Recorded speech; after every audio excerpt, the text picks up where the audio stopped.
Hi hello నమస్తే welcome to first news. నేను మీ సంతీష్. రాగాల 24 గంటల్లో ఏం జరిగింది? వరద బాధితులకు కుమారి ఆంటీ విరాళం.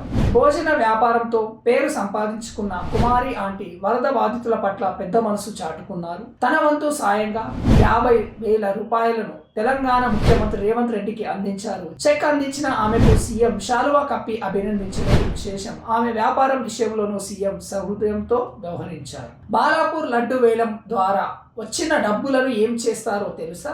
1994 నుంచి బాలాపూర్ లడ్డు వేలం ద్వారా వచ్చిన డబ్బులను గ్రామ అభివృద్ధికి ఉపయోగిస్తున్నారు. స్కూళ్లు, రోడ్లు, ఆలయాల నిర్మాణం, సీసీ కెమెరాల ఏర్పాటు, వరద బాధితులను ఆదుకునేందుకు ఆ నిధులను ఉపయోగించేవారు. దేనికోసం ఎంత వెచ్చించారో అందరికీ తెలిసేలా బోర్డులను సైతం ఏర్పాట్లు చేస్తున్నారు. వేలం ద్వారా వచ్చిన డబ్బులతో తమ ఊరి రూపురేఖలే మారిపోయాయని గ్రామస్తులు చెప్తున్నారు. ఇది మంచి ఆలోచన.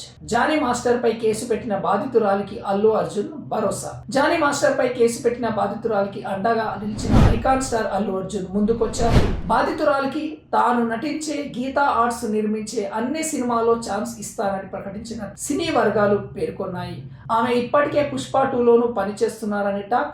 తెలుగు అమ్మాయిలు పరిశ్రమలోకి రావాలని బేబీ మూవీ సక్సెస్ మీట్ లో బన్నీ పిలుపునిచ్చారు. పరారీలో జానీ మాస్టర్. అత్యాచారం కేసు తర్వాత జానీ మాస్టర్ పరారీలో ఉన్నట్లు తెలుస్తుంది. ఇంటి దగ్గర లేకపోవడంతో పాటు ఫోన్ కు కూడా అందుబాటులోకి రాలేదు. దీంతో ఆయన కోసం నార్సింగ్ పోలీసులు గాలింపు చేపట్టారు. లద్దాఖ్ లో ఉన్నారని సమాచారంతో 4 బృందాలు ఆయన కోసం అక్కడకు బయలుదేరాయి. తొలుత ఆయన నెల్లూరులో ఉన్నట్లు సమాచారం రావడంతో అక్కడ పోలీసులను సంప్రదించారు. 400 కోట్ల రూపాయలు ఇవ్వనందుకే ఎన్ కన్వెన్షన్ ను కూల్చారు బాల్కా సుమన్. 400 కోట్లు ఇవ్వనందుకే సినీ నటుడు నాగార్జునకు చెందిన ఎన్ కన్వెన్షన్ ను కూల్చారని బీఆర్ఎస్ నేత బల్కా సుమన్ ఆరోపించారు. సీఎం రేవంత్ కొత్త హామీలు అమలు చేయకపోగా ఉన్న వాటిని నాశనం చేస్తున్నారు. హామీలు అమలు చేయమంటే డ్రామాలు ఆడుతున్నారు. 6 హామీలపై పచ్చి దగా చేస్తున్నారు. ప్రభుత్వం ఏర్పాటై ఏడాది కావస్తున్న ఒక్కటంటే ఒక్క హామీ కూడా పూర్తిగా నెరవేర్చలేదు అని సుమన్ ఫైర్ అయ్యారు. కేంద్రం సంచలన నిర్ణయం.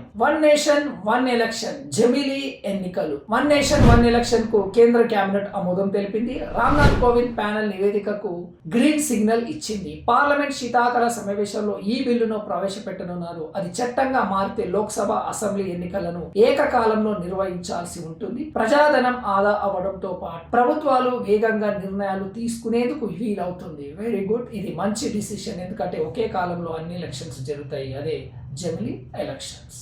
ఆ ఆదేశాలు హైడ్రాకు వర్తించవు. హైడ్రా కమిషనర్ రంగనాథ్. బుల్డోజర్లతో నేరస్తులు, నిందితుల ఇళ్లను కూల్చడం ఆపివేయాలని సుప్రీంకోర్టు ఇచ్చిన ఆదేశాలు హైడ్రాకు వర్తించవని కమిషనర్ రంగనాథ్ తెలియజేశారు.